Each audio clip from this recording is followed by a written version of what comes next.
Salut la famille, j'espère que vous allez bien. Aujourd'hui on se retrouve pour une toute nouvelle vidéo sur F1 22 et plus particulièrement on va parler du bilan de la saison de Formule 1 2022 parce que ça y est, elle est terminée les enfants. On y est sur cette saison 2022 qui a touché à son terme depuis maintenant le mois de novembre. Et pour cette vidéo je ne serai pas seul. Aujourd'hui je suis en compagnie de notre cher consultant, notre cher ami fan de Sébastien Vettel, j'ai nommé Dylan. Comment ça va Dylan? Salut tout le monde. Super, ça va, tu vas bien, tranquille? Bah écoute, bah ça va, hein, pressé de faire cette dernière vidéo de l'année. Ah, tout pareil, tout pareil. Voilà, donc du coup les amis, pour vous expliquer au sommaire de cette vidéo, on parlera tout simplement, comme je l'ai dit, du bilan de cette saison 2022. On va parler bien évidemment de Red Bull avec Max Verstappen. Ils ont fait une saison de malade, on peut le dire Dylan. Ils ont fait une dinguerie, ils ont vraiment... C'est vrai. Ils ont survolé la saison. J'ai pas d'autres mots pour expliquer. On parlera aussi bien évidemment de Ferrari cette année qui était compliquée pour eux. En fait ce qu'on va faire, on va essayer de parler un petit peu de chaque écurie et aussi en même temps de parler un petit peu de qu'est-ce qui va se passer l'année prochaine en 2023 pour certaines équipes et certains pilotes, notamment pour Alpine avec l'arrivée de Pierre Gasly chez l'écurie française, hein, pour la première fois depuis des années. On va revoir un line-up 100% français et bien évidemment le retour, on peut dire ça comme ça, le retour d'un ingénieur français chez Ferrari puisque Frédéric Vasseur a signé pour la marque italienne il y a quelques semaines. Il prendra son poste à partir du 9 janvier. Et j'ai aussi oublié de vous dire les amis, il n'y aura pas que Dylan dans cette vidéo, il y a aussi la présence de Mathieu Péan, jeune journaliste en activité, mais malheureusement il n'est pas là avec nous pour faire cette vidéo, mais il sera là un peu plus tard dans la vidéo. Du coup les amis, sans plus attendre, je vous propose qu'on commence avec Red Bull.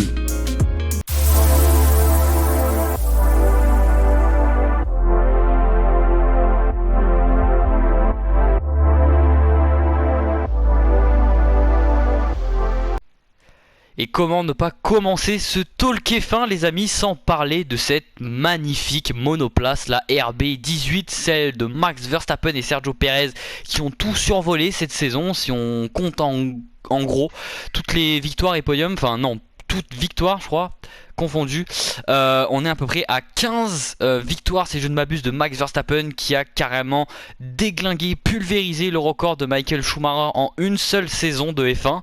On est à 13 victoires pour Schumacher si je dis pas de bêtises. Il l'a battu au Mexique avec ses 14 victoires et à Abu Dhabi avec sa dernière victoire de la saison a remporté son 15e. Pour Sergio Perez on est à 2 victoires, une à Monaco après la malheureuse défaite stratégique de la Scuderia Ferrari qui a permis aux Mexicains de l'emporter pour la première fois de sa carrière d'ailleurs en principauté à Monaco, et au Grand Prix de Singapour dans des conditions dantesques, hein. On a commencé le Grand Prix sous la pluie, on est reparti sur le sec et Sergio Perez a pu s'imposer grâce à l'intervention de la safety car, hein, qui a fait énormément polémique ensuite après la course avec les 10 voitures d'espace laissées par Sergio Perez, et que finalement Sergio Perez avec ses 5 secondes de pénalité qu'il a reçu, il a pu s'envoler puisque Charles n'a pas pu le retrouver. Mais l'homme de l'année, l'homme qui était à battre, c'était Dylan, bien évidemment, Max Verstappen. Bah comme tu l'as dit, vraiment il a détruit la saison. Sur 22 courses, c'est 17 podiums, donc 15 victoires. C'était vraiment l'homme à battre, comme tu l'as dit. Malheureusement, l'homme à battre était un peu tout seul devant. Ces 15 victoires le prouvent. Donc vraiment, c'était l'homme de Red Bull, l'homme de la situation, l'homme de 2022. Et je sais pas ce que t'en penses toi par rapport à Max, parce que quand on regarde son évolution depuis qu'il est arrivé en F1 en 2015, il avait que 17 ans, hein, je le rappelle. Tu trouves pas qu'il est plus genre posé? Enfin moi personnellement c'est pas mon pilote préféré Max Verstappen, je l'ai toujours dit, hein, j'aime pas le bonhomme, mais il faut le dire, c'est vrai que c'est un pilote extraordinaire, hein. Voilà, là cette année il a tout survolé. Est-ce que tu dirais pas qu'il est un peu plus posé et mature que les autres saisons? La saison 2022 pour toi? Moi je pense qu'on peut comparer un peu les débuts de Vettel à un peu les débuts de Verstappen. Ils arrivent tous les deux très jeunes en Formule 1, les deux ont la niaque, la rage. Verstappen et Vettel gagnent très vite, hein. Dès qu'il arrive chez Red Bull, Max en 2016, boum, première victoire en Espagne. C'est vrai. Bon, c'est malgré des faits de course, 2 abandons des Mercedes, mais il y a quand même chez Ferrari qui sont pas très forts en 2016, mais c'était quand même des concurrents. On avait Vettel et Raikkonen, des vétérans de la Formule 1, ils savent gérer des courses, etc. Il réussit à faire une course plus que parfaite en résistant à Kimi Raikkonen. Donc franchement, au fur et à mesure des années, c'est vrai qu'au début on critiquait Verstappen. Voilà, il arrive à 17 ans, c'est un petit scandale. Il a un talent énorme, ça tout le monde le sait.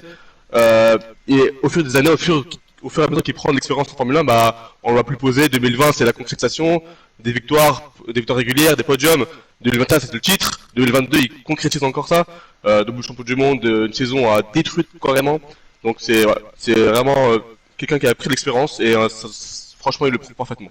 Ouais, et je me demande pas si c'est plus tard dangereux à l'avenir parce qu'en 2023 on sait bon les Ferrari ont été vraiment un peu dans le mal, mais là avec Max ils ont encore plus écrasé la concurrence et c'était je pense plus difficile psychologiquement pour les équipes de supporter Max parce qu'on sait qu'il a un pilotage très comment dire agressif si on pourrait dire ça hein. On reprend certaines manœuvres hein, quand on parle de Brésil cette saison avec Lewis Hamilton qui comment dire qui l'a envoyé un peu hors piste hein. Mais bon on va pas énerver non plus les fans de Lewis Hamilton, mais c'est sûr que Max plus tard à l'avenir il peut devenir une grosse menace. Déjà je trouve comme t'as dit Dylan hein, tu l'as très bien dit, maintenant il est je trouve hein, il est maintenant plus posé, plus calme. Max maintenant, c'est plus le Max fifou qu'on connaît des années 2015 hein, quand il a commencé. Hein, je parle notamment aussi du crash Romain Grosjean Max à Sainte-Dévote au premier virage à Monaco hein, où il lui rentre à l'arrière de la voiture. Enfin, quand on regarde, c'est un peu pareil pour tous les jeunes pilotes. Hein, c'est pareil pour Romain Grosjean aussi en 2012 à Spa-Francorchamps. Enfin, pour beaucoup d'autres.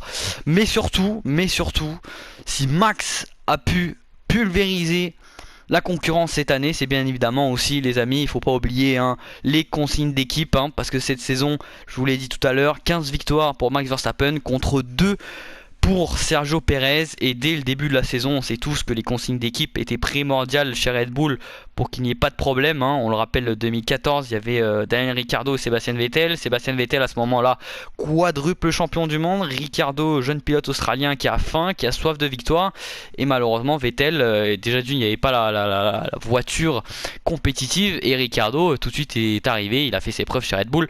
Donc Max clairement a été, on peut le dire hein, Dylan, favorisé cette saison au Grand Prix du Brésil.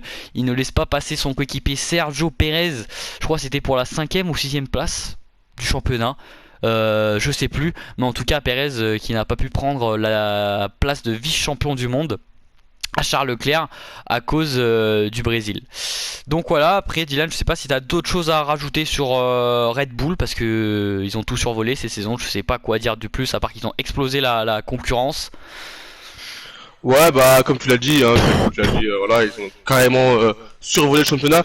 Mais bon, voilà, faut pas non plus oublier Perez qui a aidé en grande majorité à ça à Verstappen pour ces deux titres carrément. Parce que voilà, on oublie facilement Abu Dhabi 2021, France 2021 où il laisse passer Max Ah ouais, ça c'est pour sûr.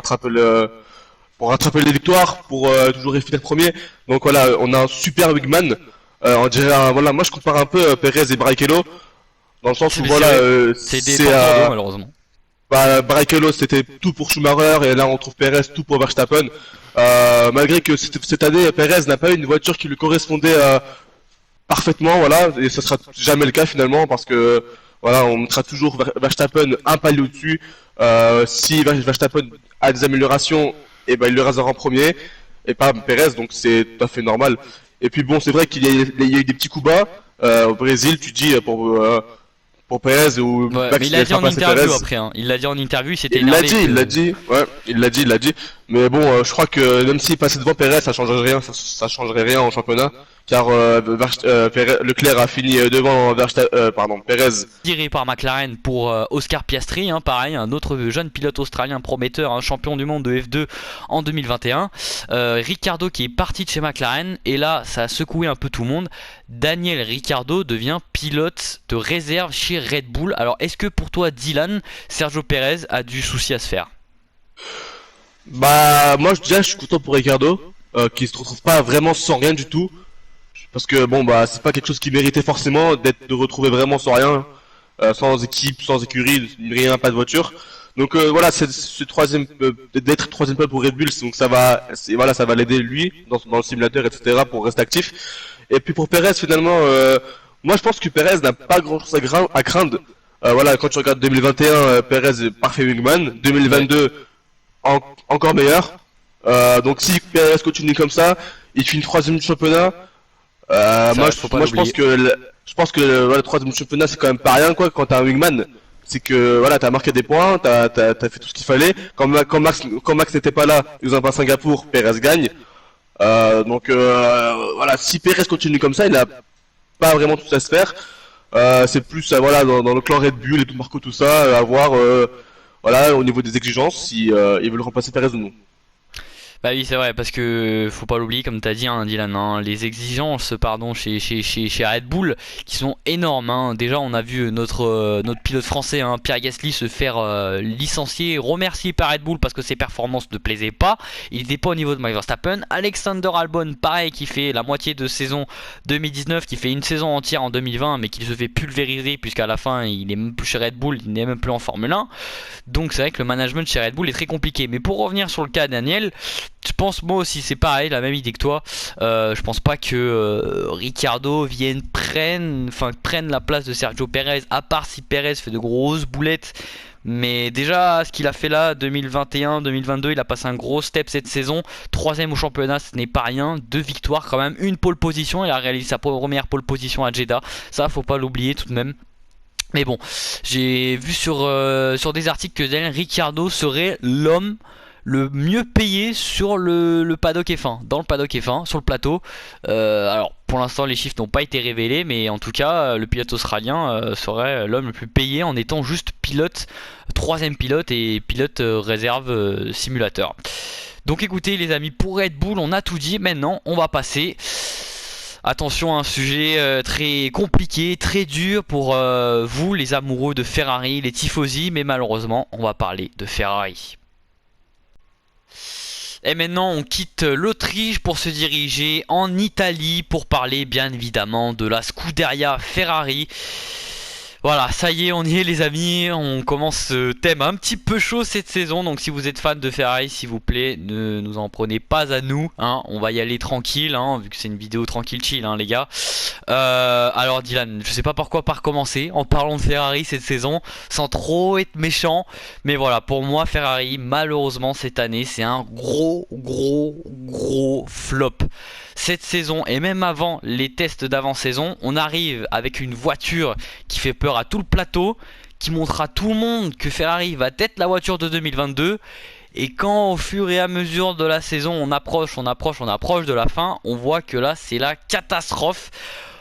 Problème stratégique, problème technique, Ferrari n'a subi que des problèmes cette saison malheureusement, hein, et de pilote aussi on peut le dire, hein, Dylan, hein, avec un Charles Leclerc qui commence la saison à Bahreïn avec une victoire en faisant 1 et 2 avec son coéquipier Carlos Sainz. Tout le monde se dit que ça y est, c'est la voiture, c'est l'année enfin de la Scuderia Ferrari qui va remporter son titre de champion du monde pilote et constructeur, et malheureusement bah, la vérité est très vite tombée, ça a été le fiasco de Grand Prix en Grand Prix. Donc je sais pas ce que t'en penses toi Dylan. Ah, comme tu dis, voilà, cette année 2022, ça devait être le Graal, enfin. Oui. Après 2 ans à traîner, à pousser, depuis 2019. Bon, 2019, c'était pas si à la rue que ça. Mais il y avait une parce triche, que, il y avait triche de moteur, hein, on le ouais, rappelle, hein. oui, peut-être, c'est vrai. Ah, faut le dire, c'est le Mais règlement, c'est tombé. c'est vrai que, mais voilà, il n'empêche qu'ils étaient là. Voilà, si tu veux parler de triche, on peut parler du budget cap de Red Bull aussi cette année. Mais bon, voilà. Oui, On mais va ça, pas- oui, oui, c'est vrai. On n'a Voilà, pas parlé ça, du c'est un budget autre cap, sujet, c'est un mais autre Red sujet. Bull, petite parenthèse, Red Bull qui perd 10% en soufflerie, hein. Voilà, on en a pas parlé tout à l'heure, c'est vrai que j'ai complètement oublié, mais Red Bull qui perd 10% de soufflerie pour la saison 2023, donc Christian Horner en interview a dit qu'il perdait un gros avantage. Donc est-ce que Ferrari vont pouvoir peut-être pour toi profiter de cet avantage-là? Bah, en vrai, voilà, qu'est-ce que c'est 10%? Voilà, faut savoir déjà ce que c'est en termes de soufflerie. Qu'est-ce que c'est 10%? C'est un gain de temps perdu. C'est un gain de quoi finalement? Enfin, une perte de quoi plutôt? Parce que voilà, 10% de moins, c'est en temps, c'est en voilà, on ne sait pas ce que c'est concrètement, mais ce qui est sûr, c'est qu'ils seront pénalisés. Et voilà, il faudra prendre le dessus, Ferrari pour en 2023 être là quoi. Vraiment, de manière régulière, sans problème technique comme tu l'as dit, sans problème stratégique, vraiment être solide partout, comme l'a été Red Bull cette année. Bah oui, c'est ce qu'il faut pour la saison 2023. Alors pour l'instant, apparemment, j'ai lu aussi pareil plusieurs articles sur l'affaire Ferrari. 2023, déjà, ça serait un moteur de fou. Après, pour l'instant, chaque saison, on entend des rumeurs, mais déjà, avant qu'ils aient un très très bon moteur, il faut déjà qu'ils aient une fiabilité.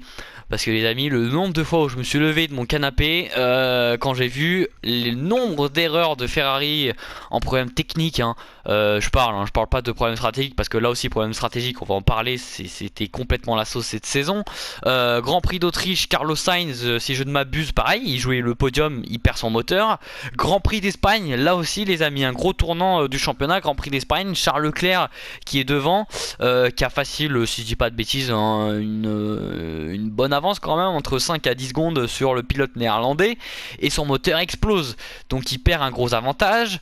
Grand Prix Monaco, pareil, problème stratégique, on demande à Charles Leclerc de piter, et là qui se trouve dans les stands son coéquipier Carlos Sainz. Donc voilà, Ferrari cette saison ça a été que ça malheureusement. Même si c'est vrai qu'il faut le dire, ils ont une voiture, mais quand on regarde la progression de la voiture, au lieu que la voiture a progressé cette saison, eh ben on voit qu'elle a régressé finalement. On arrive à Bahreïn avec une voiture qui se bat pour la victoire et qui peut jouer 1 et 2 et la pole position le samedi en qualification, et on arrive à la fin de la saison avec une voiture qui se fait presque déposer en ligne droite. Je sais pas si tu as vu Dylan dans de nombreux grands prix, Ferrari n'avait pas l'avantage en ligne droite cette saison.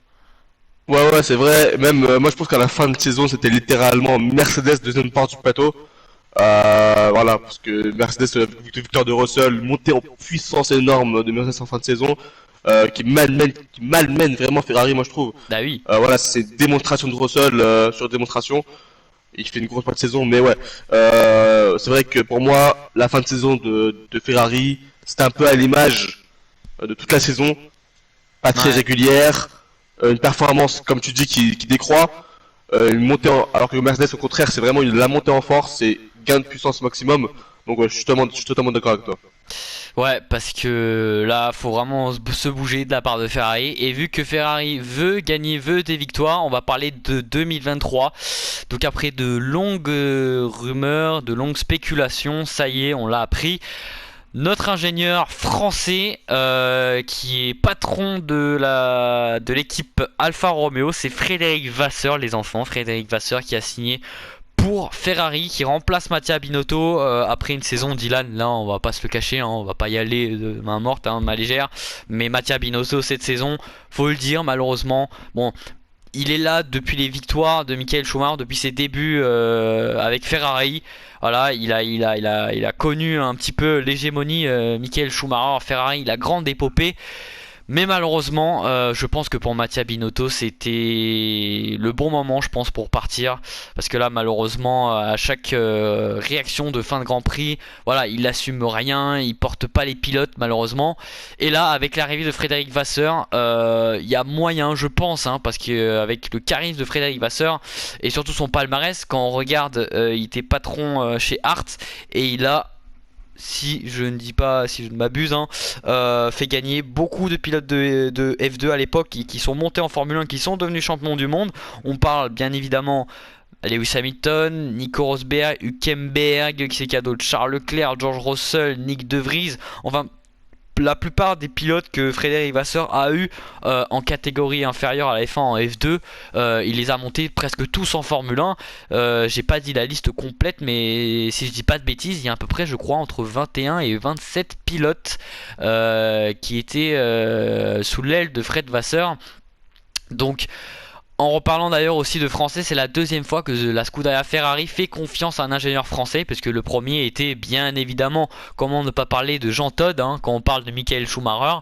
Jean Todt et Schumacher, cette affiliation là, c'est 5 titres de champion du monde entre 2000 et 2004. Donc est-ce que pour toi, On ne le dira jamais. Mais voilà, on sait que Charles et Fred Vasseur sont très proches. Voilà. Donc ce sera que du bonus pour eux, pour une entente correcte, etc. Et on sait que voilà, Fred Vasseur, au-delà d'être un ingénieur, c'est vraiment un leader technique incroyable. C'est un leader partout. Voilà, quand tu vois 2018, il arrive chez Alpha, il retrouve Charles Leclerc. Voilà, Alfa Romeo en 2017, enfin Alfa Romeo du coup Sauber, qui était devenu Alfa Romeo. Et Fred Vasseur a réussi à ramener Kimi Raikkonen. C'est voilà, il sait faire des démarches, il sait faire des projets, il sait investir. Alfa Romeo maintenant c'est quand même une force, voilà, de milieu de peloton. À l'époque Alfa Romeo c'était pas non plus n'importe quoi, donc il a réussi à quand même faire step up, voilà, l'écurie Alfa Romeo. Et peut-être qu'avec Ferrari maintenant on espère la même chose, step up au maximum, régler d'abord tout ce qu'il y a là-bas, voilà, tout ce qui est problème mécanique, stratégique. Moi je pense que Fred Vasseur est l'homme parfait pour la situation. Il saura tout faire pour que la Ferrari revienne au niveau. Ouais, et je pense que Ferrari avait besoin d'un homme comme ça parce que malheureusement Mattia Binotto, on l'a vu cette saison, il y a bien des fois, même plus, où il n'a pas assumé ce qu'il avait devant lui. Quand on parle, comme par exemple du problème stratégique des pneus au Grand Prix d'Hongrie, je sais pas si tu te rappelles, Ferrari qui était sur un premier run en médium. Charles Leclerc le dit très bien à la radio: écoutez les gars, je me sens à l'aise, et on fait piter Charles Leclerc pour lui mettre des hards, sauf que quelques tours auparavant, Alpine qui met des hards et ça marche pas du tout. Et après en fin de course on vient dire non mais la voiture avait un problème, non mais c'est, vous voyez, c'est les autres machin. Donc il y a toujours des problèmes. Mais comme tu l'as très bien dit Dylan, faut pas l'oublier, c'est vrai que les deux hommes, Charles Leclerc et Fred Vasseur, se connaissent bien parce que Charles Leclerc a débuté en F1 en 2018 avec Alfa Romeo et il a commencé avec Fred Vasseur. Donc en vrai, il y a peut-être moyen que cette saison, Charles Leclerc, il faut le surveiller. Pour 2023, je pense que c'est l'homme à surveiller. Même si c'est vrai que cette saison, on a vu que parfois, c'est vrai qu'il a fait quelques petites bêtises, hein. On pense notamment au Grand Prix de France, on pense à Imola avec le spin à la chicane au troisième secteur. Donc voilà, Ferrari 2023, faut absolument se remobiliser, retrouver ses forces surtout. Je pense qu'avec Frédéric Vasseur, ça va le faire. Et surtout voilà, c'est les problèmes stratégiques, bien écouter les pilotes aussi. Et je pense que voilà, il n'y aura pas de problème s'ils font une très bonne voiture. Du coup, les amis, je vous propose qu'on passe à un constructeur allemand. Oui, je parle bien des flèches d'argent. Est-ce que 2023 sera la saison de retour pour Mercedes? Les flèches d'argent en 2022, Dylan, qui ont galéré dès le début des tests d'avant-saison. Mercedes qui l'ont déjà senti que cette voiture n'allait pas être victorieuse, qui n'allait pas gagner, qui n'allait pas encore une fois gagner un titre constructeur, hein, pour la 8e ou 9e fois, si je ne m'abuse. Donc voilà les amis, on parle cette fois-ci maintenant de Mercedes, l'équipe allemande. Grosse déception pour moi, pour ma part, pour Mercedes, hein, qui se battait en 2021 avec un Max Verstappen acharné contre une Red Bull victorieuse. Et là malheureusement cette saison, Mercedes a été très compliqué. Plus je dirais du côté du Britannique Lewis Hamilton que du côté de George Russell. George Russell qui est la confirmation. George Russell qui a pu s'exprimer à bord d'une voiture qui peut quand même aller chercher des victoires, des pôles, des podiums, hein, parce que Russell, faut pas l'oublier, il a passé 3 saisons de 2019 à 2021 chez Williams, équipe motorisée par Mercedes, donc qui quitte pas le jargon Mercedes. Mais voilà, donc pour Mercedes cette saison très compliquée. Une mauvaise conception de la voiture, parce que quand on regarde la quasi-totalité des voitures sur le plateau, les voitures ont un ponton et les ingénieurs Mercedes ont décidé cette saison de sacrifier cette partie de la voiture. Alors les pontons, pour ceux qui ne savent pas, c'est voilà, les parties même en plein à la fin du Grand Prix avec son dos cassé. Grand Prix d'Espagne, pareil, il arrive très compliqué.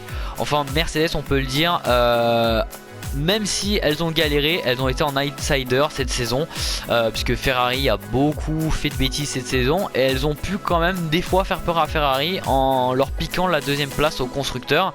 Donc je sais pas ce que toi Dylan t'en penses de la saison de Mercedes. Bah comme tu l'as dit, un début de saison très compliqué, beaucoup de martinage, des problèmes sur la voiture. Voilà, Hamilton qui dit qu'il a le dos cassé, que cette voiture ne lui plaît pas.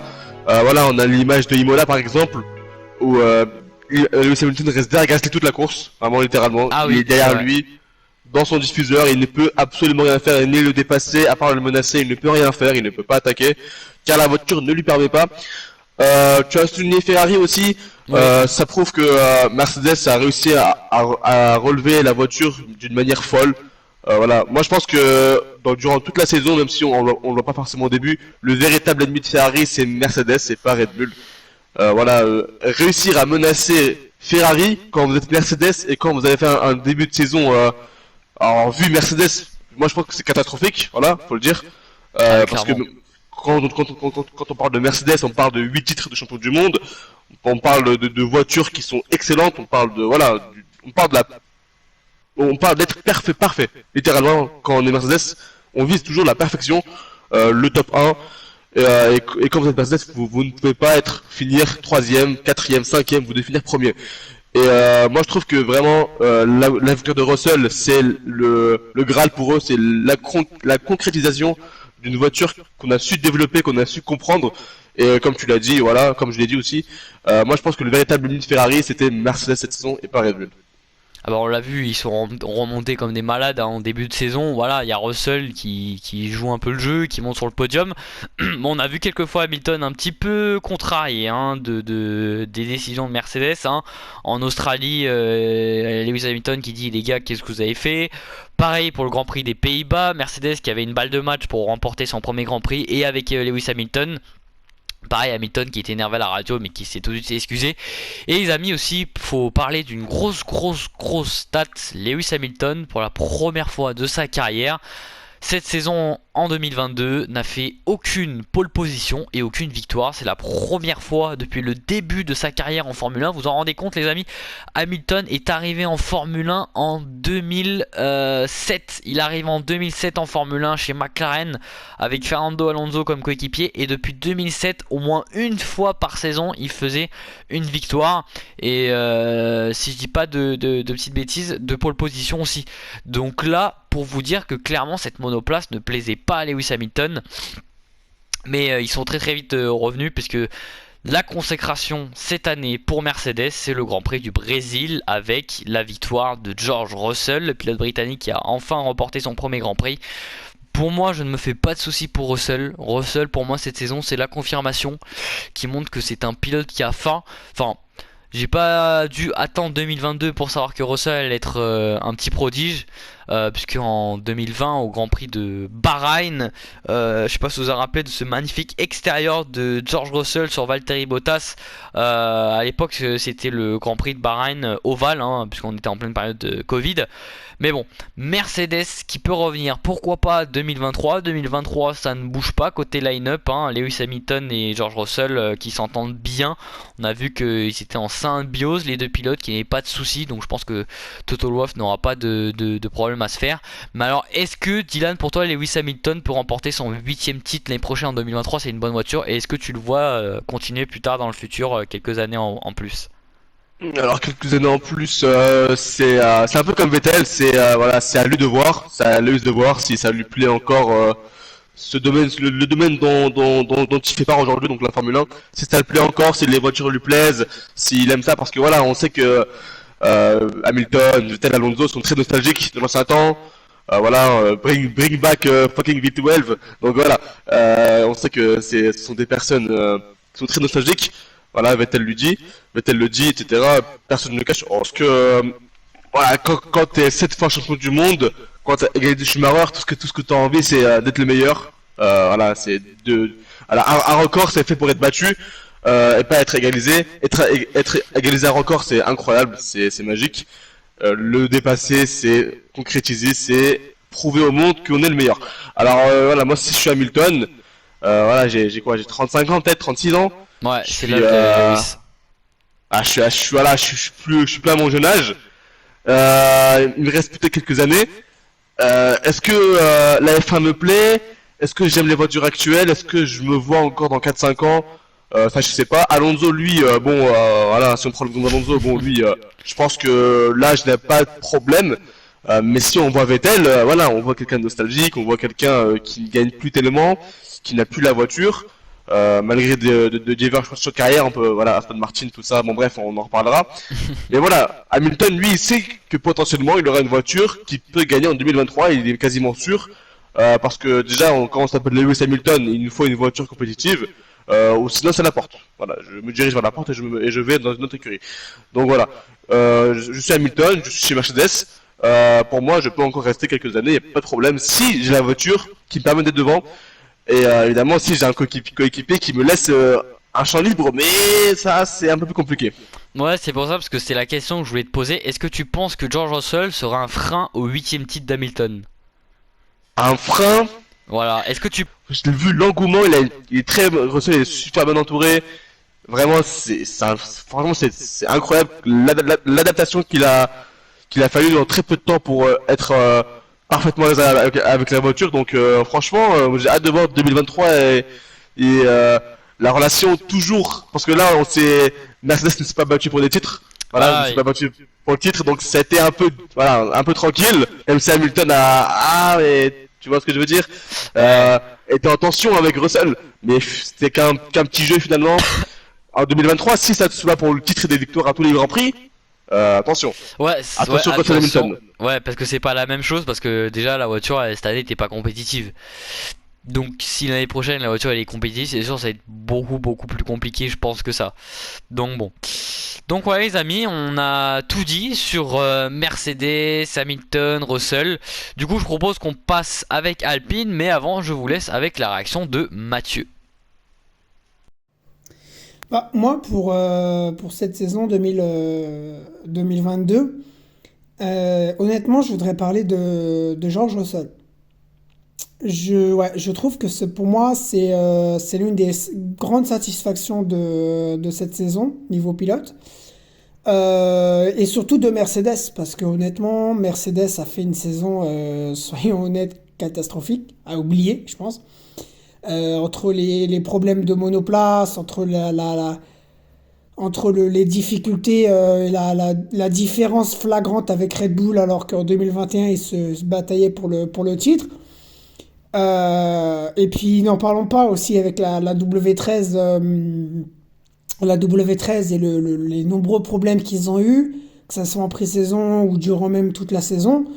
Bah pour moi, George Russell, c'est pour moi l'une des, si ce n'est la grande satisfaction de chez Mercedes, parce que même au-delà, Lewis Hamilton a fait 0 victoire cette saison, ce qui est presque anormal, tant Lewis Hamilton a dominé allez, si on peut dire les 7 dernières saisons. Donc honnêtement, c'est voilà, se dire que Lewis Hamilton a 0 victoire au compteur cette saison, mais c'est complètement fou, quoi. Donc c'est vrai que pour en revenir à George Russell, c'est là pour moi la grande satisfaction. Parce que il est arrivé, faut pas l'oublier, il est arrivé la saison dernière à la place de Bottas avec voilà, l'envie de passer un cap où après deux saisons, soyons honnêtes, deux ou trois saisons d'apprentissage chez Mercedes, chez Williams, où il a fait quelques éclats, je pense à Spa-Francorchamps. Donc, ou même lors de Q2 ou Q3, lors de différents Grands Prix. Donc c'est vrai que pour moi, c'est la grande satisfaction du côté Mercedes, parce que honnêtement, George Russell, pour moi, il a pris... c'est pour moi, si on fait le parcours de chacun des 20 pilotes, des 19 pilotes, des 20 pilotes, pardon, cette saison, bah George Russell, c'est l'un des plus réguliers. Enfin, il fait quand même... régulièrement, il est régulièrement dans le top 5, dans le top 3. Il est devant son coéquipier à une trentaine de points, il me semble, de Lewis Hamilton. Il fait une victoire au Brésil, ce qui est la première victoire de Mercedes. Après avoir parlé des flèches d'argent de Lewis Hamilton et George Russell, maintenant on va parler un petit peu plus français, cocorico, pour notre voiture Alpine. Alors, est-ce que Alpine a été un top ou un flop pour la saison 2022? Alors, pour ma part les amis, et Dylan tu me le diras un petit peu juste après, un petit peu plus tard, mais Alpine a été un gros... Alors pas, je dirais ni un flop ni un top, mais je dirais presque un top pour Alpine, puisque cette saison Alpine a pris la 4ème place du constructeur. Donc Laurent Rossi a tapé gros, a tapé fort, hein. Il visait la 4ème place au constructeur. Il termine juste derrière les 3 top teams qui sont dans l'ordre très précis: Red Bull, Ferrari, Mercedes. Donc Alpine a su enfin respecter ses attentes, parce que depuis 2016 la marque française, qui à l'époque n'était pas Alpine mais Renault, revient en Formule 1. Elle était revenue avec Fred Vasseur à sa tête, avec comme pilote Kevin Magnussen et John Palmer. C'était pas si fou que ça. D'année en année en fait, Alpine toutes les 2 saisons changer de pilote. Et là cette fois-ci je pense qu'ils ont trouvé la petite perle rare entre les deux pilotes, puisque Fernando Alonso et Esteban Ocon ont piloté tous les deux ensemble cette saison, même s'ils ont déjà commencé à piloter ensemble à partir de 2021. Mais 2022 a été un petit peu la confirmation pour Alpine, puisque Fernando Alonso l'a montré, hein, on en parlait tout à l'heure de l'âge des pilotes avec Lewis Hamilton et son 8ème titre. Pour moi, Alonso n'est pas du tout un problème. Il y en a qui ont certains qu'Alonso, voilà, il n'a pas sa place en F1, qui crée trop de polémiques, qui crée trop d'histoires. Hein. Quand je parle de ça, je parle notamment du départ du Grand Prix de Belgique, puisque Alonso a traité Hamilton que c'était un pilote qui ne savait que rouler devant, hein, puisqu'il est rentré, ils se sont accrochés les deux, et que malheureusement Hamilton a dû abandonner le Grand Prix à cause je crois de problèmes de ponton. Alonso avait soulevé sa voiture et ça avait cassé le fond plat. Mais bon, bref, on n'est pas là trop pour parler des accrochages, pour parler du coup d'Alonso qui n'est pas du tout un problème. Même lui il a dit cette saison il s'est vraiment très senti à l'aise en pilotant pour Alpine. Après malheureusement ce qui a déjoué en sa défaveur a été les problèmes techniques, les problèmes moteurs. Alonso l'a dit en interview, il a au moins perdu facilement entre 50 et 60 points, si c'est même pas plus de points au classement constructeur et pilote, parce qu'Alpine pouvait largement gagner des points en plus, mais malheureusement des fois la mécanique ne fait pas tout. Ocon qui était avec lui cette saison, Dylan, je sais pas ce que t'en penses d'Esteban Ocon. Est-ce que tu penses que l'année prochaine avec l'arrivée de Pierre Gasly il pourra prendre le lead chez Alpine, ou au contraire ça sera entre les deux? Bah déjà faut voir ce qu'a fait Ocon en 2022. Il n'a pas été malmené par Alonso, loin de là. C'est vrai, faut le souligner ça, parce que quand t'es il n'a pas été malmené, il a réussi à imposer une petite autorité, voilà. Mais voilà, avoir Fernando Alonso en coéquipier, c'est pas facile. Vous pouvez demander à Van Dorn, vous pouvez demander à plein de monde. Voilà, on se fait souvent des ennemis avec Alonso. Mais voilà, Ocon avec Pierre Gasly maintenant, comme tu le dis, on sait que par le passé, ces deux pilotes-là ne s'aimaient pas tellement. Voilà, mais bon, maintenant c'est un renouveau pour Alpine. On sait qu'Alpine c'est nouveau, 2021, un management complètement refait, une équipe refaite. Donc moi je pense que c'est que du bon d'avoir des pilotes français dans une écurie française. Voilà, la relation semble être pas mal entre les pilotes. Je pense pas qu'il devrait y avoir de problème. Maintenant c'est à l'équipe de tout faire pour leurs pilotes. Et si Alpine veut mettre Ocon en avant, bah c'est à eux de le faire. Donc voilà. Eh oui c'est vrai, parce que Alpine excusez-moi. Bah pour 2023 c'est vrai que Alpine se met bien, hein, en prenant Pierre Gasly, hein, qui a de l'expérience, hein, comparé à d'autres pilotes qui a sur la grille. Et puis je pense que c'était la meilleure option à prendre pour Alpine, hein, parce que deux pilotes français c'est sûr ça fait du bien, ça fait depuis très longtemps. D'ailleurs si pareil je dis pas trop de bêtises, ça remonte aux années, si je dis pas de bêtises, même des années 80 je crois. Alors je sais pas si toi Dylan t'es chaud en l'histoire de la F1, mais le dernier line-up 100% français en F1, alors il y en a déjà eu dans l'histoire, je sais pas même si c'était chez Ferrari en 80. Je sais pas si c'est en... C'est sûr, au moins... Non mais j'ai un doute, parce que je pense... Non, c'est pas 90, parce que chez 90 il n'y avait pas encore Jean Alesi chez Ferrari. Mais je sais pas si c'est 91, début des années 91, avant que Prost se fasse jecter de Ferrari. Parce qu'à l'époque je crois il y avait Prost et Jean Alesi en même temps dans la même équipe chez Ferrari. Mais en tout cas c'est pas le seul line-up 100% français qu'il y a eu, hein. Quand on reparle de Renault, il y avait Jabouille et bon d'autres pilotes encore. Je m'en excuse pour les pros d'histoire en F1, mais en tout cas c'est sûr qu'un line-up 100% français on n'a pas vu depuis les années facile 70-80. Mais bon, pour parler de Pierre Gasly chez Alpine, très bonne chose, hein, un pilote d'expérience, un pilote qui a gagné, tout comme Esteban Ocon, hein, Alpine, je sais pas pourquoi j'arrête pas de dire Alpine, mais en tout cas Gasly qui a remporté son premier Grand Prix au Grand Prix de Monza 2020, Ocon lui a gagné avec Alpine, donc il a peut-être un petit avantage, il sait comment travailler chez les Bleus.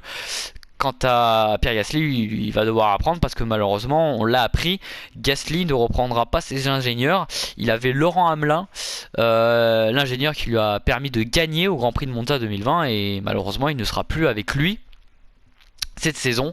Donc là, les deux pilotes ne s'aimaient pas trop au cours de leur carrière, hein, entre les deux hommes, Gasly et Ocon. Mais bon, je pense qu'ils peuvent faire des efforts. Si ils doivent à tous les deux monter l'équipe en avant, je pense qu'ils le feront.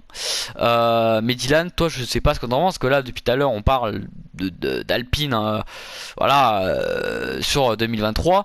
Mais Alpine a beaucoup fait parler d'eux depuis la silly season après le Grand Prix d'Hongrie, puisque pour vous recontextualiser la chose, Sébastien Vettel pendant la trêve hivernale a lancé un compte Instagram qui a été presque, on pourrait dire, dédié pour annoncer la fin de sa carrière en Formule 1. Le pilote allemand a décidé de prendre sa retraite et de ne plus piloter en Formule 1. Et là, depuis, ça a été un peu le bouleversement, un cataclysme dans le paddock F1, puisque ça a foutu la pagaille. Donc dès qu'on a appris ça, Fernando Alonso qui a décidé de quitter Alpine, alors que de base, ce n'était pas trop dans les plans que Fernando Alonso parte de chez Alpine. Donc Alonso a pour lui trouvé une meilleure option que Alpine en partant chez Aston Martin. Et là depuis ça a été le cafouillage, puisque dès le départ d'Alonso, Alpine appelle son troisième pilote qui était Oscar Piastri, hein, je le répète, un jeune pilote, jeune pépite de la F1 qui arrivait victorieux en F3 et en F2 dès sa première saison. Il est arrivé en rookie, il a tout gagné. Et là grosse polémique, puisque Alpine l'annonce et finalement Oscar Piastri envoie balader Alpine. Donc je sais pas toi ce que t'en penses, Dylan, mais ça a foutu un gros bordel. Bah, c'est vrai que ce mercato la saison, c'était une véritable des hauts et des bas. L'autre part, l'autre revient, finalement non, c'est lui qui part. Donc voilà. Comme tu dis, le compte Instagram de Vettel, le premier post c'était bon bah j'arrête ma carrière, c'était un peu drôle. Ouais, c'est vrai. Parce que Vettel, voilà, il n'a pas de réseaux sociaux, à part Instagram maintenant du coup. Où, écoute, il est actif, ça fait Ouais, il plaisir. continue, c'est vrai. Il est actif, mais voilà, c'est vrai que ce mercato-là a été un peu chamboulé. On nous dit que c'est Piastri chez Alpine, finalement il va chez McLaren. Ouais, c'est vrai que c'était un peu vraiment rocambolesque, si on peut dire. Vraiment. Mais ouais, c'était intéressant. Voilà, si on peut faire un petit focus chez Alpine, je pense que Pegasus c'était vraiment le meilleur choix. Comme tu l'as dit, pilote d'expérience, il a gagné des courses, il a gagné une course, pardon, pas des courses, mais Ouais. il a des podiums. Donc voilà, je pense que c'est vraiment le meilleur choix pour Gasly aussi, parce que AlphaTauri malheureusement, bon, le giron Red Bull, je pense que c'était un peu trop toxique, enfin pas tellement Il en pas avait forcément marre, toxique, mais Gasly. un peu, je pense voilà, il voulait changer, il voulait un peu changer d'air, et avec Alpine, c'est un tout nouveau départ. Il sait qu'il aura une voiture sûrement très fiable, très compétente l'année prochaine. Ils font quatrième cette saison, ils auront les armes pour l'an prochain, ça c'est sûr. Et oui, ça c'est sûr, mais du coup je voulais te poser la question, Dylan, par rapport à l'affaire Oscar Piastri. Est-ce que tu penses que les filières ont un avenir ou pas? Parce que quand on voit un cas comme Oscar Piastri, t'es pilote Alpine, et le jour où t'es prêt, l'équipe pour laquelle tu as roulé, ils t'ont donné les moyens d'être en monoplace et de courir un jour en Formule 1. Est-ce que du coup ça sert? Parce qu'à la fin, t'es un Oscar Piastri, t'es pilote Alpine, et à la fin tu te retrouves pilote McLaren. Est-ce que pour toi les filières ont un avenir ou alors pas du tout? Bah moi je pense que, on prend par exemple, moi je pense que par exemple, alors, je pense que maintenant les filières sont vraiment pour débuter les carrières chez les juniors. Voilà, ça c'est plutôt une garantie parce qu'on sait que par exemple Red Bull a financé par exemple les catégories juniors de Vettel, Verstappen, on sait que c'était financé par Red Bull. Donc c'est vraiment un gros pouce en avant et ça donne pas forcément un lien direct en Formule 1. Vous allez les courir pour Red Bull. Gasly a été chez Red Bull, il n'a pas réussi, mais la filière a marché. C'est ce que je veux Ouais. dire. Mercedes aussi, on a placé Russell chez Williams, il a réussi à chez Mercedes. Mais tout, en fait, en Formule 1, il faut toujours être là au bon moment. Verstappen a réussi, Vettel a réussi. Voilà, par exemple, on peut rappeler Pascal Wehrlein, Ah oui, ça aussi, un gros flop pour mon Pascal pilote, Wehrlein. pilote Mercedes. On disait que c'était l'un des plus gros espoirs de la Formule 1. Il arrive chez Manor motorisé par Mercedes à l'époque, donc filière potentielle, on peut, du coup enfin chaque écurie, par exemple Ferrari peut placer un driver chez Alfa Romeo parce qu'ils ont le droit, Eh voilà. oui. Ils ont Driver Academy, donc ils ont forcément le droit de veto sur un driver. C'est pareil pour Mercedes avec Williams. Donc voilà, parce que le Verlaine, on nous dit que c'était vraiment un prodige, un peu comme un Russell à l'époque, un prodige qui va aller chez Mercedes l'an prochain. Malheureusement, Bottas arrive et du coup, bon, bah, là c'était un peu finito pour le Pascalito, mais voilà. Moi je pense que les filières c'est quelque chose qui est pas mal pour le jeune pilote, ça fait grandir des carrières. Après, dans quelle filière vous êtes, ça, être là au bon moment, c'est la meilleure chose. Comme je l'ai dit, Russell a été chez Williams, il a réussi à attendre et à avoir son baquet chez Mercedes. Donc voilà. Moi je pense que c'est une bonne chose les filières. Ouais, c'est une bonne chose, mais avec ce qu'on a vu avec le cas Piastri, voilà. Bon, après, c'est qu'un cas, c'est la première fois que ça arrive, mais c'est pas dit que ça arrive plus tard dans le futur. Parce que quand on regarde bien, en F1, malheureusement, on a eu plein de jeunes pilotes qui, malheureusement, n'ont pas si triomphé que ça et qui n'ont pas pu trouver des baquets en F1. Bon, quand je reparlais d'un ancien cas, mais Nick De Vries, pareil, champion du monde de F2 en 2019 avec Hart.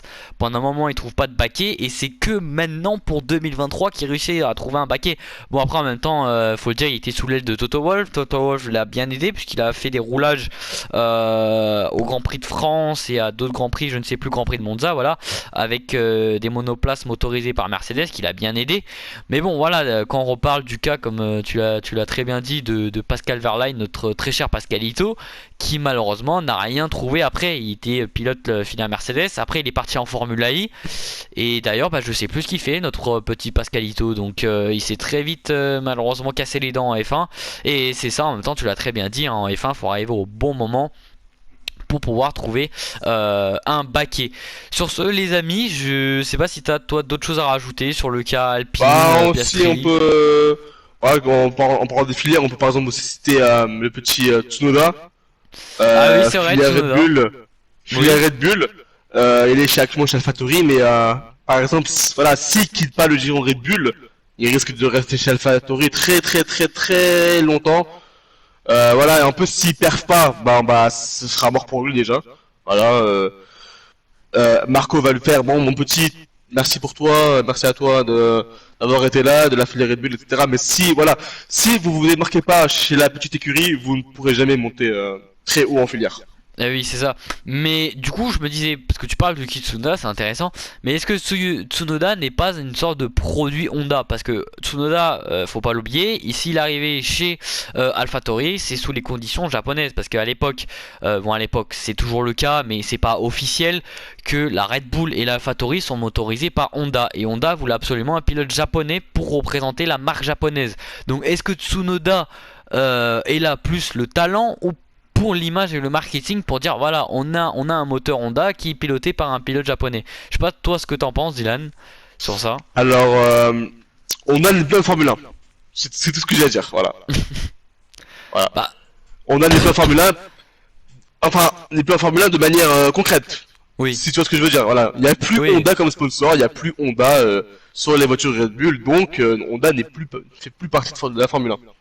Oui, il fait plus partie de la Formule 1, mais on sait que voilà, elle est toujours là. Oui, discrètement, enfin, de la discrète. Discrètement, elle motorise toujours, je crois Sous-entendu, d'ailleurs, jusqu'en voilà. 2026, avant la grande arrivée technologique des moteurs en F1.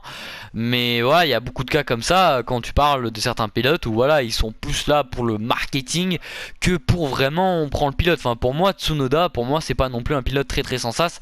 Voilà, là dans ce bilan, dans cette vidéo récap de la saison 2022 de F1, personnellement j'ai pas trop suivi les performances de Tsunoda.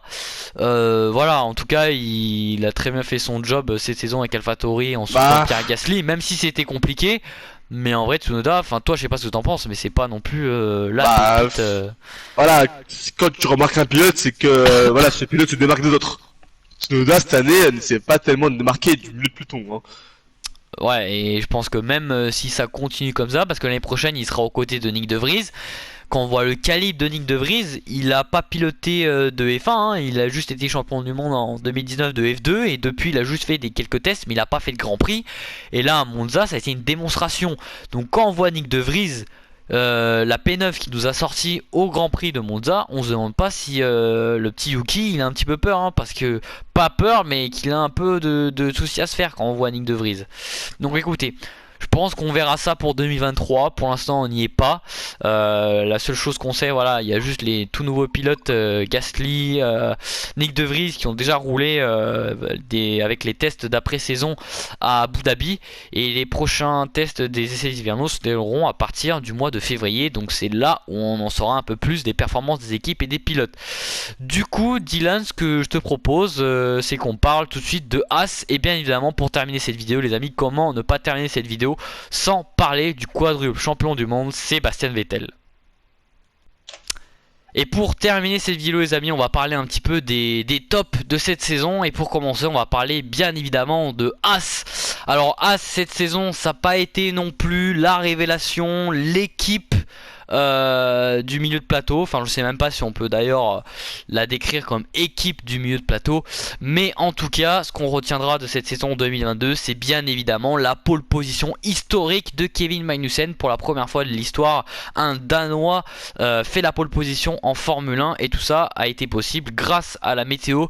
Mais aussi Kevin Magnussen pour remercier George Russell qui était parti dans le bac à gravier à la fin du secteur 1 à cause de la pluie. Malheureusement, il a tiré tout droit et est parti en petit spin dans le bac à gravier, et vu que c'était humide, il n'a pas pu repartir avec sa Mercedes. Du coup, ça a été une pole position historique. Bon, malheureusement, il n'a pas réussi à concrétiser en remportant la course sprint, parce qu'il est parti en pole position de la course sprint au Grand Prix du Brésil. Mais bon, on peut dire que cette saison, malheureusement, hein, ça fait mal de dire ça, mais que Haas a roulé avec une seule voiture, avec seulement Kevin Magnussen qui a remporté les presque quasi totalité des points chez Haas, qui était régulier. Il a été régulier, le petit Kevin Magnussen. Haas qui a permis de un peu sortir la tête de l'eau, hein, parce que les années précédentes c'était catastrophique, hein.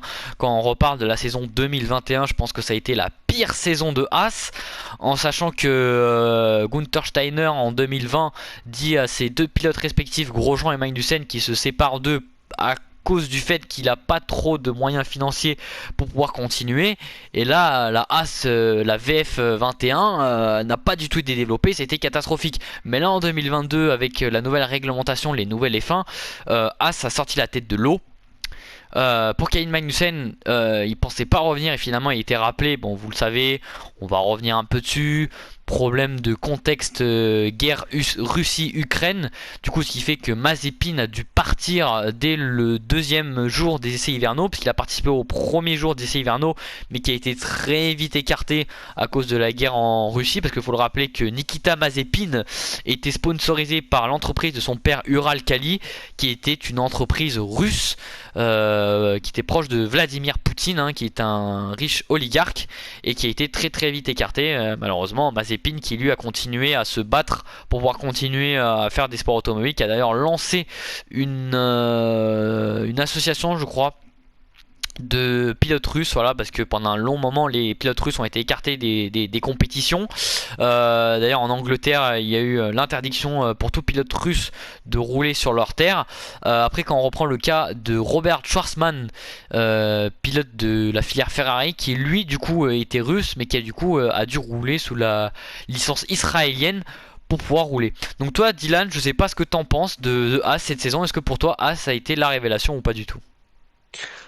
Bah, As, voilà, c'est un peu mitigé, c'est vrai, comme tu l'as dit. Ils finissent pas dernier, c'est déjà ça. Ouais, Ils finissent même devant AlphaTauri 8ème, parce que voilà, AlphaTauri, bon, c'est un flop cette saison malheureusement. Ouais, c'était un gros flop. Ils finissent 9ème, voilà, ils finissent avec 35 points, As 37, 2 points d'avance. Pas grand chose. On peut, comme tu as dit, on peut souligner les performances de Magnussen. 25 points Magnussen, Schumacher 12. Il a quand même marqué des bons points, Mick. Après, faut savoir que Mick et As en 2021, c'était voilà, il roulait avec un tour derrière, quoi, littéralement, parce qu'on va pas se mentir. Et un tour Donc, devant Mazepin. Et un tour devant Mazepin. Il roulait littéralement tout seul, le petit Mick. Voilà, il faisait de la contre-la-montre sur les F22, le pauvre, tout seul. Donc voilà, c'était la première fois qu'il se battait en peloton. Il y a eu des hauts et des bas, par exemple, il a eu des bonnes performances, Mick, hein. On peut souligner Autriche, la Grande-Bretagne, ou même il s'est battu avec Verstappen. Voilà, oui, c'est vrai. on a vu que Mick avait un potentiel. On a vu que Mick c'était quand même, il savait faire des choses. Pas au niveau de Magnussen malheureusement, mais il a quand même montré des choses. Sinon on peut même parler de 2023 où il sera même troisième pilote chez Mercedes. Ah Moi, oui. je pense que c'est vraiment littéralement ce qu'il lui faut. Une petite année de repos comme ça, voir, voir les grands faire, s'inspirer et revenir vraiment très très fort. Ouais, et je me demande pas si Mick Schumacher pourrait très vite refaire son comeback, parce que si tu regardes bien tous les pilotes que Toto Wolff a pris sous son aile, il les a placés en F1. Ocon, il a... Pardon, excusez-moi. Ocon, il a réussi à placer en F1. Fin 2018, il se fait dégager de chez, à l'époque, Force India qui était revenu Racing Point. Et il s'est dégagé parce que Lawrence Stroll, le père de Lance Stroll, le milliardaire, a racheté l'écurie. Donc du coup, il a placé son fils et il a viré Esteban Ocon. Esteban Ocon, 2019, il se retrouve sans baquet et il parvient à retrouver un volant en 2020 avec Renault. Donc tous les pilotes que Toto Wolff a pris sous son aile, ils ont pu reprendre la F1, hein. On parle d'Ocon, on parle de Nick De Vries, voilà, clause de contrat, aimerait bien avoir un pilote allemand. Alors est-ce que ça serait Mick Schumacher?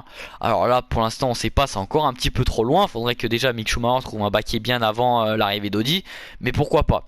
Donc bon, c'est vrai que cette saison ça a été plus Magnussen que Mick Schumacher. Après tu l'as très bien dit, hein, Dylan il a fait ses preuves le petit Mick, mais je pense qu'on lui a pas laissé encore un peu de temps.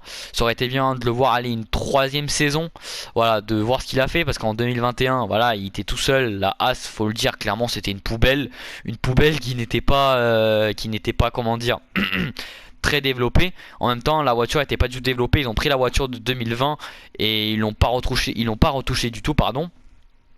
Donc Mick qui se retrouve sans rien l'année prochaine, qui aurait dû, je pense, rester chez Haas, même si on a préféré prendre la stabilité puisque Haas a choisi Hülkenberg. Ça d'ailleurs, je sais pas ce que t'en penses toi, Dylan, de l'arrivée de Hülkenberg en F1 chez Bah, Haas. pilote d'expérience, il a l'air de savoir développer une voiture. Il est pas mauvais, il est pas non plus excellent. Voilà, pour As, je pense que c'est que du bonus, littéralement. Je pense Nico va tout faire pour montrer de quoi il est capable, parce que ce sera lui le leader, je pense. Magnussen, voilà, je pense que Magnussen et Hülkenberg étaient déjà ensemble, je crois, en plus, non? Avant. Alors ensemble sur la piste, mais pas dans la même équipe. C'est sûr? Ouais, Chez Renault, non, chez 2017? Renault, non. 2017, chez Renault, il y avait Julian Palmer et bah c'était Hülkenberg, c'était Julian Palmer, Hülkenberg et Ok, Haas. ouais. Ah oui, et Magnussen en 2017 est parti chez Haas. Voilà. Ok, ouais, ok, du coup je me suis un petit faux pas, désolé. Mais ouais, Nico Hülkenberg et Magnussen, je pense que c'est l'un des hommes les plus sous-cotés de la grille, je pense. Moi je pense. Non, non, sans blague, je pense, parce que Magnussen n'est pas, n'est pas excellent, mais il est pas non plus mauvais, il l'a prouvé cette année. Nico Hülkenberg non plus, ils savent apparemment développer une voiture. Moi je pense que vraiment As, je pense que l'année prochaine, l'objectif vraiment pour As, ça va regagner le milieu de peloton. Comme 2016, 2017 où ils étaient vraiment bien devant au milieu de peloton. Donc moi je pense que ça va se faire cette année, ça va se faire l'année prochaine. Ça peut se faire, ouais. Ça. Après, Hülkenberg, pour moi, c'est pas un pilote que je porte forcément dans mon cœur.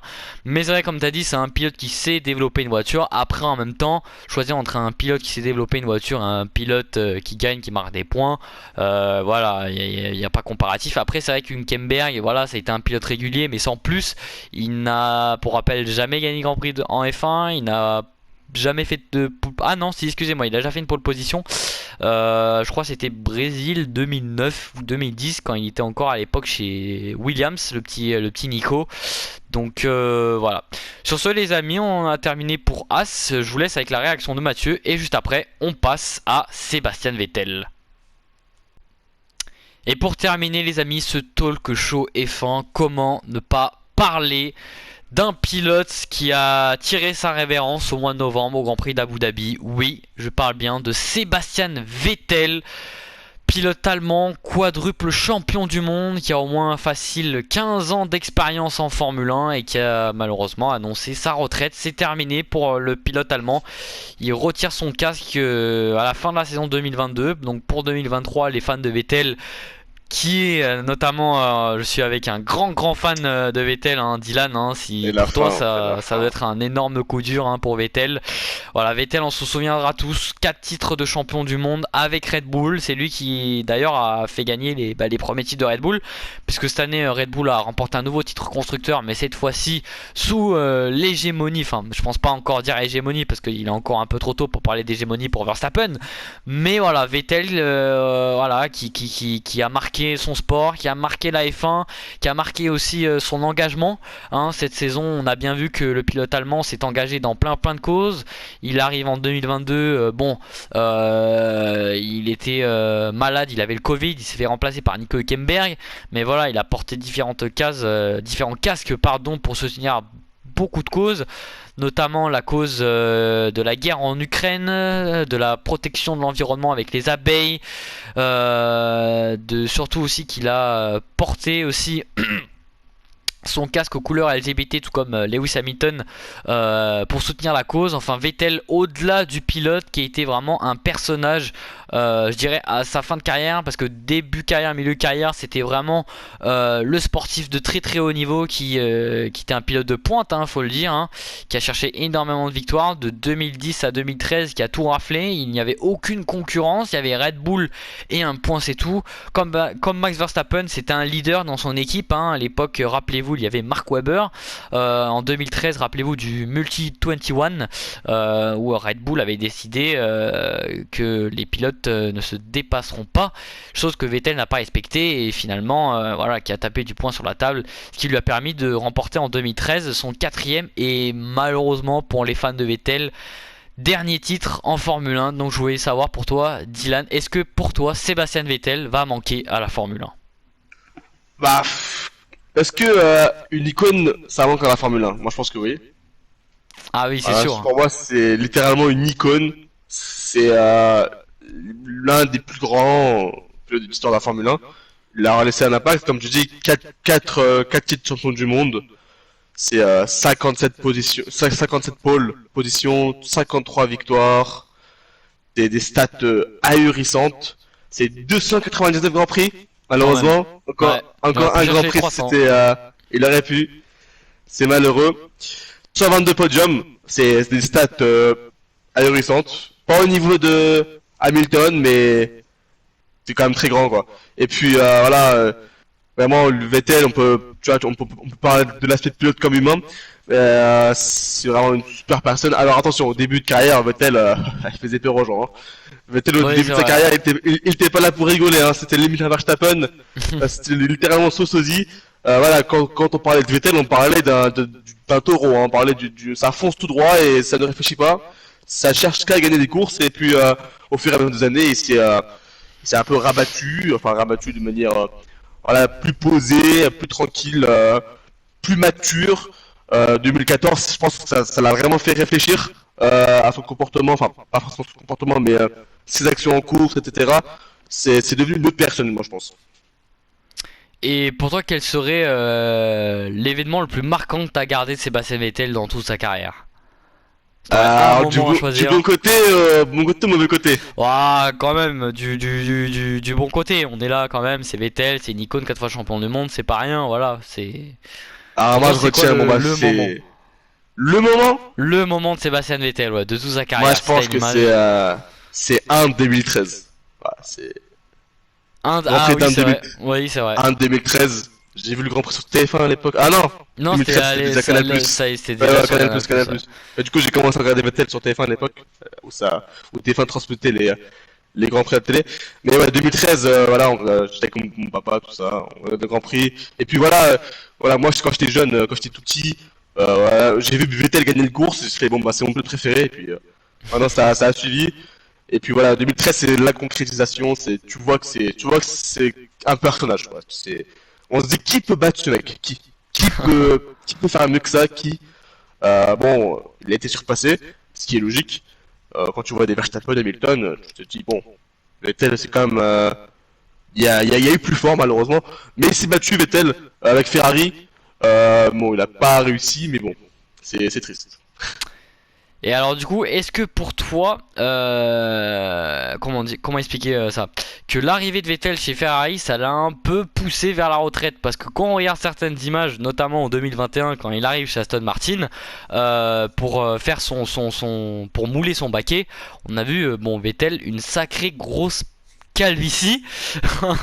Donc voilà, donc je voulais savoir si le fait que Ferrari, du coup, l'a carrément vieilli, quoi, l'a fini, l'a épuisé. Est-ce que pour toi tu penses que Ferrari a épuisé Vettel en fait et l'a poussé vers Alors, la retraite? moi je pense qu'à partir du moment où quand tu fais 4 ans chez Ferrari, de 2015 à 2020, 5, ouais, Ouais, 5 ans les mêmes, ouais, 5 ans, 5 ans ouais, tu chez fais Ferrari. 5 ans chez Ferrari et tu gagnes 0 titre, je pense que ça l'a usé. Moi je pense que c'est ça, c'est parce que voilà, quand on s'appelle Vettel, quand on va chez Ferrari, le seul objectif c'est le titre. On se pose pas d'autres questions, c'est victoire et titre. Il a fait des victoires, il a fait de nombreux podiums, il a pas eu son titre, qui était vraiment le goal, l'objectif extrême. Enfin, tout pilote chez Ferrari rêve de ça, quoi. Rêve de gagner devant les tifosi, rêve de remporter des victoires, des courses devant les tifosi. Ça l'a usé, c'est vrai, comme tu l'as dit, ça l'a usé. Ouais, c'est sûr. Allemagne 2018, la saison 2017, fin de la saison 2007, Singapour. J'ai encore des images en tête, j'en ai peur, c'est un traumatisme carrément. mais, mais, Ah, mais voilà, je pense que ça l'a littéralement usé, ça l'a même affaibli, je pense. Voilà, quand tu vois 2019, 2020, où le poteau, enfin, le frérot, il en peut plus, quoi. Il se fait ah, malmener, enfin, il est devancé par Charles. Lui-même, en tant que pilote, on dirait qu'il a plus trop envie. Et on se dit qu'Aston Martin, ce sera un nouveau départ. Malheureusement, Aston Martin, franchement, moi je pensais qu'au début qu'Aston Martin ça allait devenir quelque chose d'immense, vu l'ampleur de la Racing Point, mais non, malheureusement. ah non, ça a été un petit flop malheureusement avec Vettel qui n'a pas su performer avec la marque britannique. Mais du coup, j'ai autre question, Dylan. Je voulais savoir, est-ce que pour toi, c'est possible que Vettel fasse son comeback avec Audi en 2026? Est-ce que tu penses qu'il peut revenir avec Audi?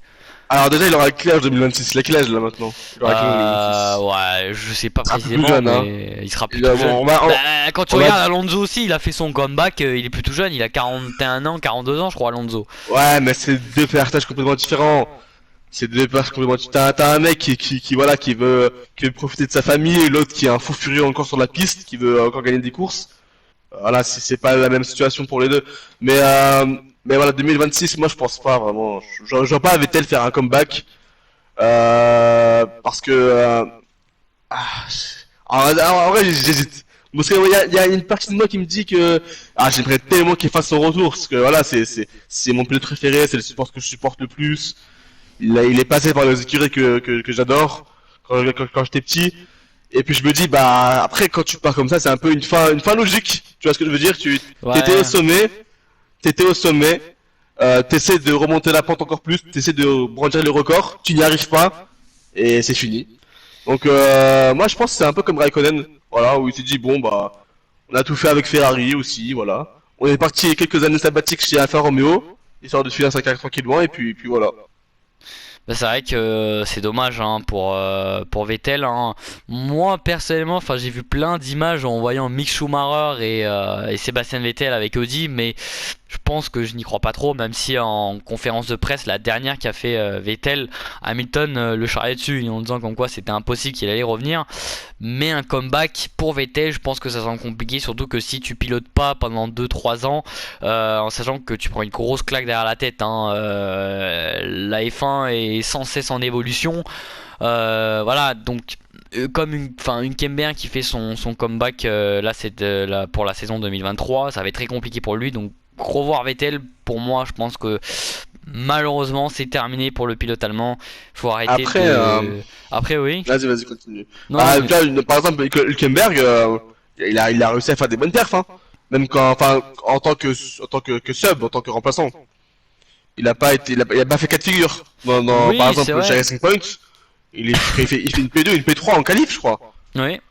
Donc, voilà, Moi je pense que piloter une néfaste ça s'oublie pas, moi je pense. C'est comme du vélo. Je pense pas que ça peut s'oublier du jour au lendemain. Certes tu peux avoir des gros défauts physiques, par exemple Nick De Vries, mais Nick De Vries il fait Oui, une on l'a P9. bien vu. Il Ah oui, fait, mais il c'est fait vrai quelque qu'il fait chose. une P9. Mais là, il va vraiment la chercher avec la rage, sa victoire. C'est pas le physique, C'est c'est vrai, sûr c'est qui vrai. l'a amené.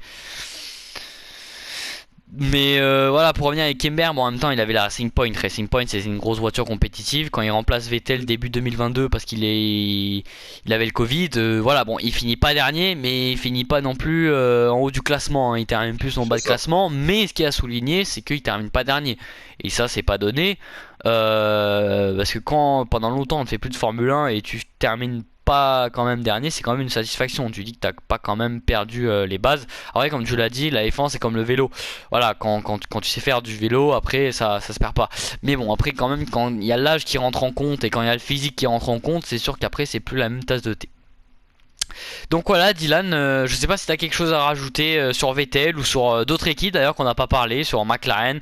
Bon, dans cette vidéo, les gars, c'est sûr que vous avez peut-être pu constater, il y a certaines équipes où voilà, on a un petit peu passé vite fait dessus, AlphaTauri, McLaren, Williams, Alfa Romeo, voilà, que pour moi je ne juge pas qui ont été sans ça cette année, ou je vois pas quoi dire de plus. Bon, Alfa Romeo, à part qu'ils ont quand même fait le 6ème, ils ont été 6ème au classement constructeur. Sixième égalité avec Aston Martin.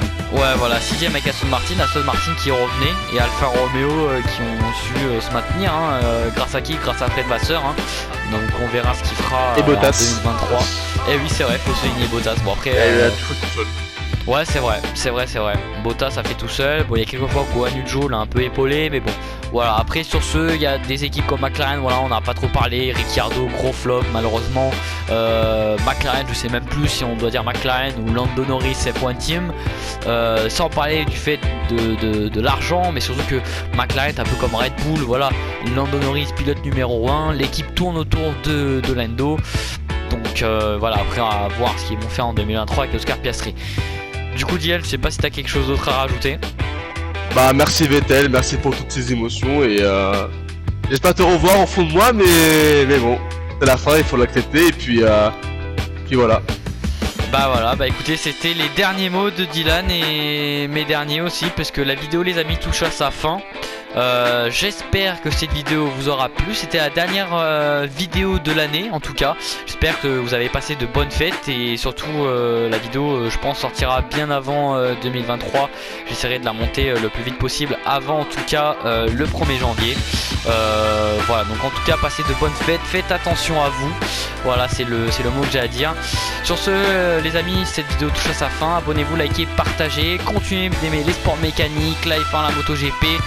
Suivez la F1 aussi en 2023, ça va être une énorme dinguerie. Et sur ce les amis, n'oubliez pas, croyez toujours en vos rêves, tout est possible. Allez, moi je vous dis ciao ciao et rendez-vous à l'année prochaine. Ciao ciao.